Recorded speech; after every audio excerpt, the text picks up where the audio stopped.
হাসির রাজা, জ্ঞানের রাজা, রসিক রাজা।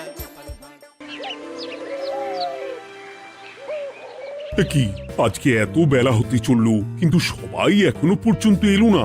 এই সব হলো কুড়েমির লক্ষণ মহারাজ। আপনি একদিন যারা যারা দেরি করছে তাদের চাপকে দেবেন, তাহলেই সব সিধে হয়ে যাবে। আর বলবেন না মহারাজ, আজকে গিন্নি কাঁচা লঙ্কা দিয়ে কুচো চিংড়ির ঝালটা যা বানিয়েছিল না, খেতে খেতে দেরি হয়ে গেল।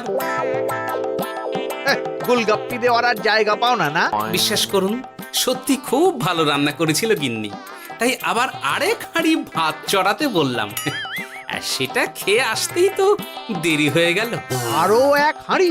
মহারাজ কিছু মনে করবেন না, এই পাঠশালা বন্ধ করে সব গুছিয়ে তাপে এলাম। সুপ্রভাত মহারাজ। সুপ্রভাত মহারাজ। প্রভাত আজকে আর শুনেই, তোমরা সবাই এত কুঁড়ে হয়ে গেছো যে কি বলবো। মহারাজ, এই কুড়েমির আসল কারণ হচ্ছে চর্বি। কথায় আছে, যত বেশি চর্বি তত তাড়াতাড়ি মরবি। আপনি কি বলতে চাইছেন মন্ত্রী মশাই, যে আমি তাড়াতাড়ি মরে যাব আর আপনি মজা দেখবেন? ঠাকুর ঘরে কে, আমি তো কলা খাইনি ব্যাপার হয়ে গেল। গোপালের একদম মোক্ষম জায়গায় আঘাত লেগেছে, যাকে বলে ওই আঁতে ঘা। তুমি বেশি কথা বলো না বৈদ্য, ছুঁচ করে চালুনির বিচার। হ্যাঁ, বৈদ্য তো দেরি করেই এসেছে। আমার মনে হয় প্রত্যেককে এমন ভাবে প্রশিক্ষণ দেওয়া দরকার যাতে তারা একটু চনমনে হয়ে ওঠে। হ্যাঁ মহারাজ, তাহলে আগামীকাল থেকেই শুরু হোক ব্যায়াম আর অস্ত্র শিক্ষা। হ্যাঁ, কুঁড়ে থাকলে রাজ্যের কোনো বিপদ আপদেই সভাসদেরা কাজে আসবে না। ঠিক বলেছেন মহারাজ। তাহলে আর দেরি কেন, চলো সবাই এখনই আমরা মাঠে যাই। এই তো মহারাজ ভরপেট খেয়ে এলাম, এখনই মাঠে? ওসব অজুহাত দিয়ে লাভ নেই, চলো চলো চলো।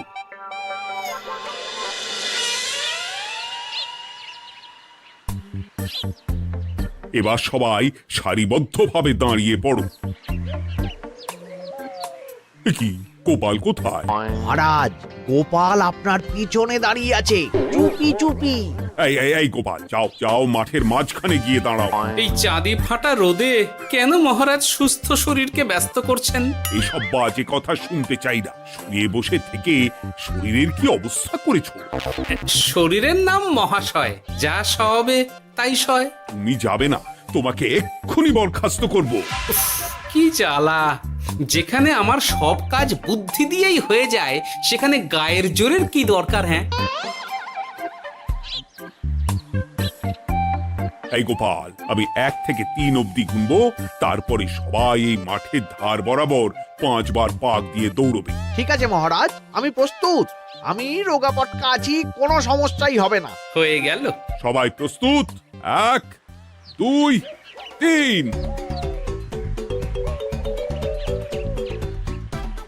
কি হলো গোপাল, দৌড়াও দৌড়াও। মহারাজ, এর থেকে বেশি জোরে পারবো না।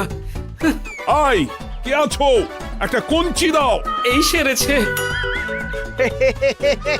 বেশ হয়েছে, বেশ হয়েছে। ব্যাটার এবার চর্বি কমবে। কি হলো গোপাল? হ্যাঁ, হয়ে গেল? হ্যাঁ?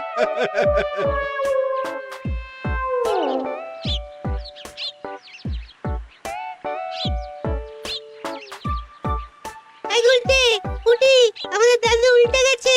হ্যাঁ, তাই তো দেখছি। চল চল গিয়ে দেখি। উফ, চেহারার কি অবস্থা বানিয়েছো গোপাল? হ্যাঁ, এতটুকু দৌড়তে গেলেই চিটপটাং। তাড়িয়ে দিন মহারাজ, এরকম বেঢপ চেহারা সভাসদকে আমাদের দরকার নেই। না না, তা বললে হবে নাকি গোপাল? তুমি এক্ষুনি বাড়ি চলে যাও, কালকে আবার মাঠেই দেখা হবে। এই দাদু, বাড়ি চলো। ওরে বাবারে!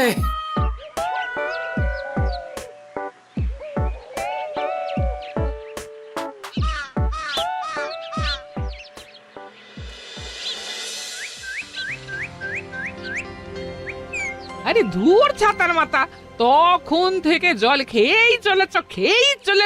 কি হয়েছে সেটা বলবে তো? শরীর চর্চা হয়েছে, শক্তি খরচা হয়েছে, আর পারছি না। উফ, বাপরে বাপ, কি পায়ে ব্যথা! এই জন্যেই আমি বলি বাপু, একটু বপুটাও নড়াও, কিন্তু কার কথা কে শোনে? ওরে বাবা, অকারণে সুস্থ শরীর ব্যস্ত করব কেন বলো তো? বেশি নড়াচড়া করলেই আয়ু কমে যায়। তোমার এই বাজে কথা কোন শাস্ত্রে লেখা আছে শুনি?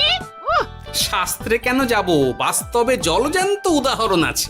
আমি মানতে পারছি না। হুম, মানতে পারছি না বললে তো হবে না, তোমাকে মানতেই হবে। বেশ, প্রমাণ করো। আমি যদি তোমাকে প্রমাণ করে দিতে পারি, তাহলে আজ থেকে বাড়ির বাজার দোকান করার দায়িত্বটাও তোমাকেই নিতে হবে। দিদা, তুমি তো ফেঁসে যাবে, দাদুর সঙ্গে বাজি লড়বে না। এই বাদ দে তো, তোর দাদু আগে প্রমাণ করুক যে বেশি নড়াচড়া করলে বয়স কমে। হ্যাঁ তাহলে বাজি? হ্যাঁ, বাজি। আচ্ছা ঠিক আছে, বেশ। তুমি তুমি একটা পশুর নাম বলো তো, যারা খুব তাড়াতাড়ি দৌড়য়। ঘোড়া, হরিণ, চিতাবাঘ আরো আছে। আচ্ছা, এবার সবচেয়ে আস্তে আস্তে কোন পশু চলে, এরকম একটা পশুর উদাহরণ দাও। কেন, কচ্ছপ? এই তো পেয়ে গেছে উত্তর। এবার তুমি বলো তো, কচ্ছপ কত বছর বাঁচে, আর ঘোড়া, হরিণ, চিতাবাঘ এরা কত বছর বাঁচে? চিতাবাঘ, ঘোড়া কেউই 30 বছরের বেশি বাঁচে না, কিন্তু কচ্ছপ 300 বছরও বেঁচে থাকে। হেরেছে, হেরেছে, আমার বউ হেরেছে। উফ, জীবনের কত বড় চাপ নেমে গেল। হ্যাঁ, এই তুমি আমাকে এভাবে হারালে? তখনই বললাম দাদুর সঙ্গে বাজি লড়তে যেও না। নাও এবার খেলা সামলাও।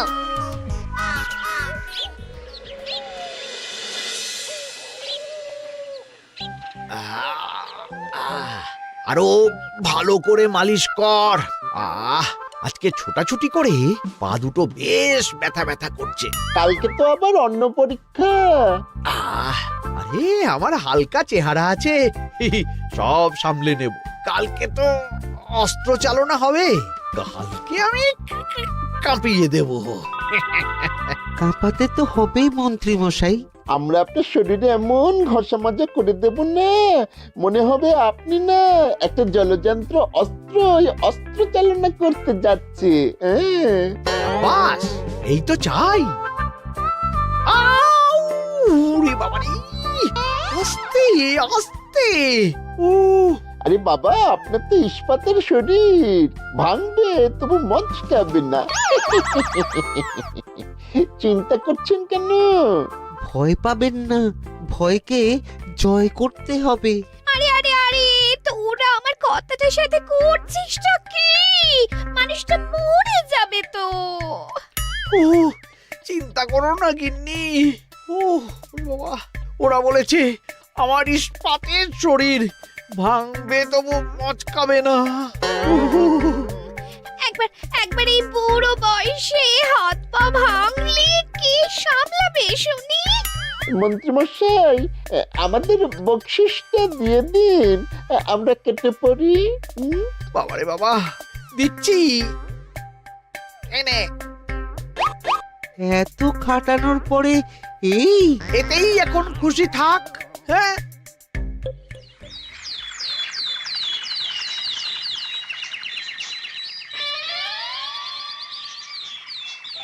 এবার তোমাদের সকলকে অস্ত্র শিক্ষা দেওয়া হবে। উফ, রোজ রোজ কি জ্বালাতনে পড়েছি, বাপরে বাপ।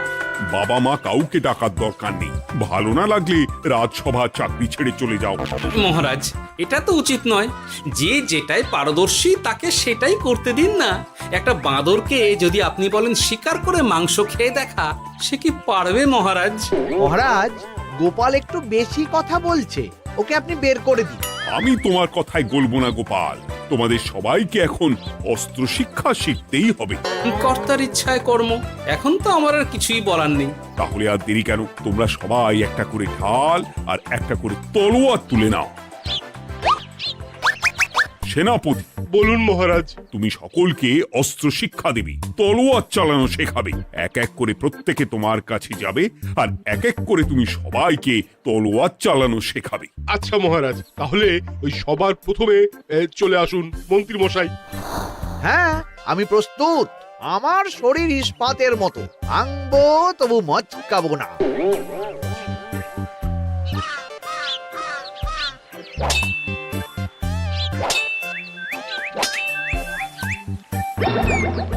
কি কেমন দিলাম? অত সহজ নয় সেনাপতি।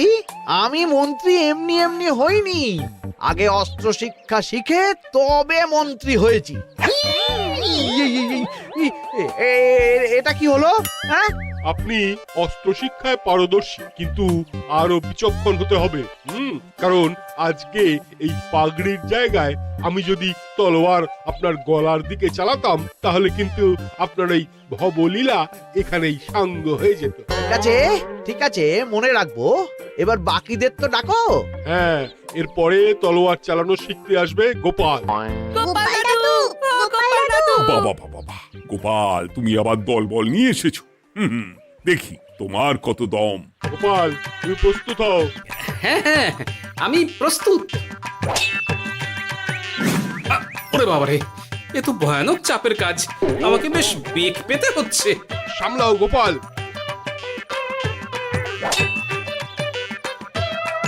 না, আমাকে অন্য রাস্তা দেখতে হবে। সেনাপতি, মহারাজের দিব্যি, তুমি আমার দিকে তলোয়ার ঢাল বাড়াবে না। এই এই, এটা কি হলো? সত্যি তো, এটা কি হলো? গেল গেল গেল গেল গেল গেল গেল, দুটিটা খুলে গেল গো। দেব নাকি এবার কুচ করে কেটে? জিতে গেছি, জিতে গেছি। এটা কি হলো? শত্রুপক্ষ কখনো কারো দিব্যি শুনবে না। আর সেনাপতি, তুমি কি ওখানে দাঁড়িয়ে দাঁড়িয়ে মজা দেখছো? আমি কি করব মহারাজ, গোপাল যে আপনার দিব্যি দিয়ে দিল। গোপাল বেটা খুব চালাক। তাহলে এখন উপায়? ওসব গোপাল তোমাকে বোকা বানাবার জন্য করেছে। তুমি ধুতি ঠিক করে আবার লড়াই চালিয়ে যাও। যথাজ্ঞা মহারাজ।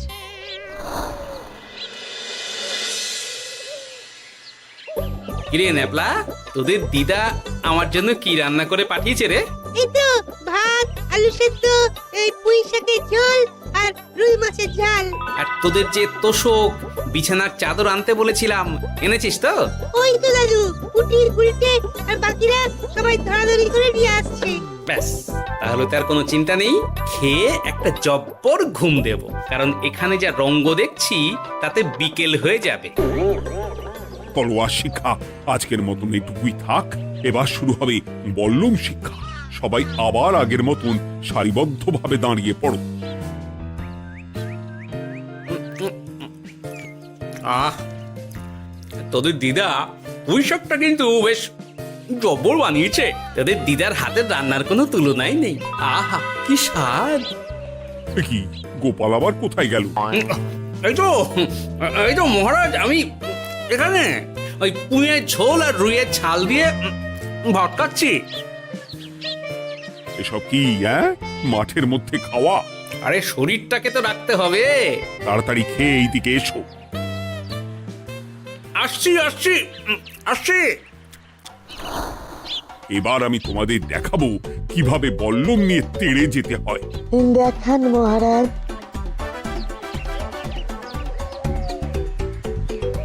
এ তো খুবই সোজা মহারাজ। ঠিক আছে, তাহলে বল্লম নিয়ে তেড়ে যাও দেখি। দিন, আপনার হাতের বল্লমটাই দিন।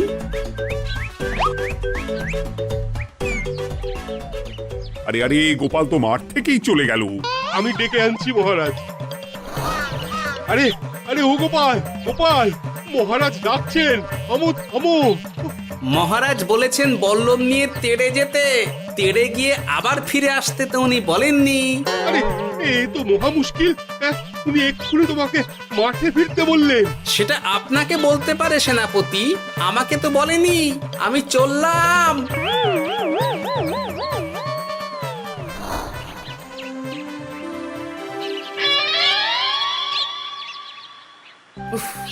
বাবারে বাবা, কি ঝক্কি! অনেক বুদ্ধি করে মাঠ থেকে খাটে চলে এসেছি। আমি আর উঠছি না। এ কি বলি, তোমাদের তো এখন অস্ত্র শিক্ষা নেওয়ার কথা। হ্যাঁ, তোমার বলা নেই, কোয়া নেই, অমনি বাড়ি চলে এলে। আরে বাবা, ওইসব অস্ত্র শিক্ষা মানেই সুস্থ শরীরকে ব্যস্ত করা, অসহ্য খাটনি, অযথা কষ্ট। কষ্ট করলে তবেই কেষ্ট পাওয়া যায়। হ্যাঁ, তোমায় আমি আগেও বুঝিয়েছি, যেখানে বুদ্ধি কথা বলে সেখানে দেহের শক্তি নীরব দর্শক গিন্নি। আরে বাবা, সে না হয় বুঝলাম, কিন্তু মহারাজ তো ভালোর জন্য সবাইকে অস্ত্র শিক্ষা দেওয়ার চেষ্টা করছে না? আরে বাবা, যার যা কাজ তাকে সেটা করালেই পারে। মহারাজ তো সেটা বুঝতেই চাইছেন না। আমি এখন ঘুমো।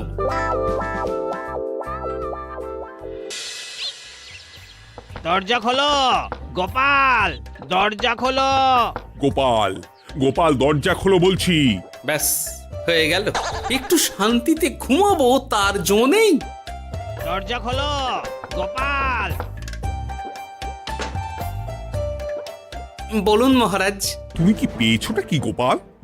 রাজসভায় দেরি করে আসবে, তারপর অস্ত্র শিক্ষার সময় ফাঁকিবাজি দেবে, এভাবে তো আর তোমাকে মনে হচ্ছে রাজসভায় রাখা যাবে না। মহারাজ, গোপাল তো মুখের কথার লোক নয়, ওকে তাড়িয়ে দিই। কেন মহারাজ? আমি কি এমন মহাপাপ করেছি যে আমাকে তাড়িয়ে দেবেন? এই যে আমার কথা শুনছো না, এটাই তোমার অপরাধ। অপরাধ নেবেন না মহারাজ। পণ্ডিতের দায়িত্ব পুজো করা, সভাকবির দায়িত্ব কবিতা বলা, সাহিত্য চর্চা করা, আর আমার দায়িত্ব হাসি মজা করে আপনার মন ভালো রাখা। কিন্তু আপনি আমাকে জোর করে যুদ্ধের ময়দানে ঠেলে দিতে চাইছেন। এটা আমার ইচ্ছে। আমিও তো মহারাজ ইচ্ছে করলেই অনেক কিছু করতে পারি। চোখ বন্ধ করে লক্ষ্য ভেদ করতে পারি, শুধু বুদ্ধি দিয়ে। আরে বাহ, এত বড় কথা! তাহলে মহারাজ, ওকে বলুন পরীক্ষা দিতে। কি পরীক্ষা? আমি একটা ঘরে বর্ম পরে দাঁড়িয়ে থাকবো। তোমার হাতে অস্ত্র দেব, আমার মাথায় একটা আপেল থাকতে হবে, আর তুমি কিভাবে আমার মাথা থেকে ওই আপেল ফেলতে পারো দেখবো। এ তো খুবই সোজা। কি গোপাল, তাহলে লড়বে নাকি বাজি? হ্যাঁ, লড়তে রাজি আছি। তাহলে আজ রাতেই হয়ে যাক পরীক্ষা। যদি এই পরীক্ষায় উতরে গেলে তো ভালো, নইলে তোমার চাকরিটা গেল। গোপাল, তুমি পারবে তো? সে দেখাই যাবে।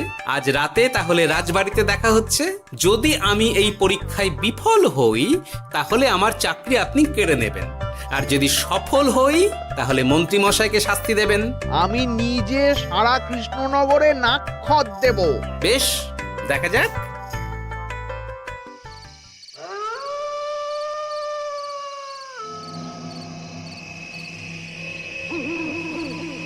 কি মন্ত্রীমশাই, ব্যবস্থা সব ঠিকঠাক হয়েছে তো? হ্যাঁ, এবার শুধু গোপালের পরীক্ষার পালা। আমি তাহলে বাইরে গেলাম, গোপালকে পাঠিয়ে দিচ্ছি।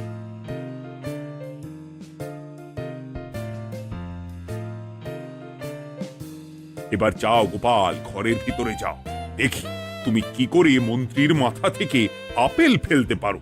আপনি তো শুধু আমার চোখ ঢেকেছেন, আমার নাক, মুখ, কানও ঢেকে দিন, যাতে ঘ্রাণেন্দ্রিয়, শ্রবণেন্দ্রিয়েরও সাহায্য না নিতে পারি। বেশ, তাহলে তাই হোক। আয়, কে আছো? গোপালের মুখ, নাক আর কান ঢাকো। যথা আজ্ঞা মহারাজ। একটু মোটা কাপড় দিয়ে নাক মুখ ঢাকো, হ্যাঁ, যাতে সেভাবে আপেলের গন্ধ না পাই। বেশ বেশ।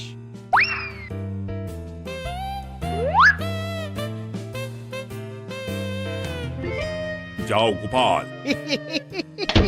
গোপাল, এবার তোমার চাকরি গেল। এবার তুমি কি করবে? কি করবে? দৌড় ঝাঁপে ফাঁকিবাজি? হ্যাঁ?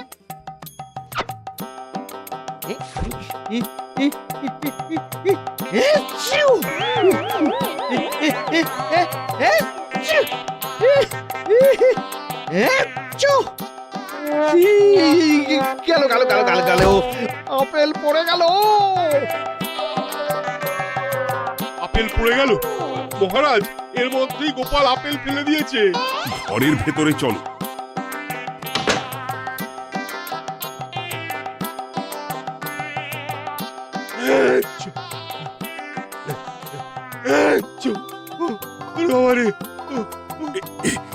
কি ওরে বাবারে বাবা, কি ঝাঁজ! ওরে বাবারে বাবা। কি মহারাজ, দেখলেন তো গোপালের চমক? অস্ত্র ছাড়াই আপেল ফেলে দিলাম। কি, এটা তো তুমি নীতি বিরুদ্ধ কাজ করেছো। সারা ঘরে নস্যি ছড়িয়ে দিয়েছো। মহারাজ, হাঁটতে গিয়ে আপেল পড়ে গেছে। এবার সারা কৃষ্ণনগরে নাক্ষত দিতে হবে। সত্যি সত্যি গোপাল, বুদ্ধি তো তোমার জুড়ি মেলা আভার। আমার নাম গোপাল ভাঁড়, একটা কথা মনে রাখবেন, কেউটে সাপের লেজে পা দেবেন না, আর গোপালের কাজে বাধা দেবেন না। যে কাজ বুদ্ধি দিয়ে করা যায় তার কাছে শক্তি ছোট্ট শিশু মাত্র। সত্যি গোপাল, আজ তুমি সেটাই প্রমাণ করে দিলে। আর আজ থেকে তোমাকে তোমার ইচ্ছার বিরুদ্ধে খাটাবো না। তুমি খাও দাও, ভুড়ি বানাও। যার যা কাজ সে তাই করবে। যেমন এখন মন্ত্রী মশাই নাক্ষত দেবেন। হ্যাঁ, ভুল করে বাজি ধরে ফেলেছি, এখন নিজেই চাপে পড়ে গেলাম। তাহলে আর দেরি কেন? নাক্ষত এখন থেকেই শুরু হোক। কৃষ্ণনগরের রাস্তা শেষ হতে হতে সকাল হয়ে যাবে।